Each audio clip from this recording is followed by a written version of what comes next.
Tiga pemain bintang yang berpotensi menjuarai Piala Dunia untuk pertama kalinya.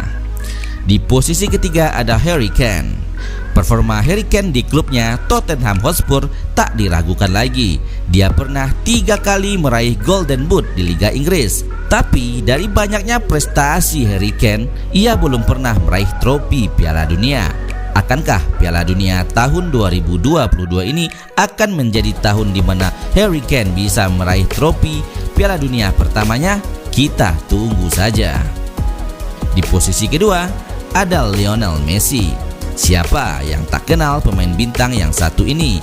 Beragam gelar di level klub dan internasional telah banyak diraih Lionel Messi. Tapi Messi belum pernah merasakan manisnya ketika menjadi juara Piala Dunia.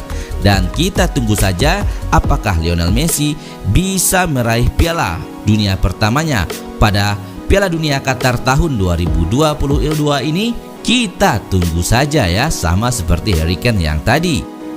Dan di posisi pertama pemain yang berpeluang mendapatkan gelar Piala Dunia pertamanya adalah Cristiano Ronaldo.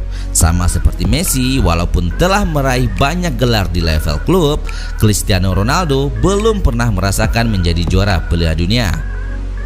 Akankah Ronaldo bisa meraih trofi Piala Dunia pertamanya di Qatar ini? Ya, sama-sama kita tunggu saja siapakah yang akan menjadi juara Piala Dunia Qatar tahun 2022 ini. Itulah dia 3 pemain yang berpeluang untuk mendapatkan gelar juara Piala Dunia pertamanya di Piala Dunia Qatar 2022 ini. Dari 3 pemain tersebut, siapa pemain favorit teman-teman semua? Tolong tulis di komentar ya. Sampai jumpa pada video selanjutnya.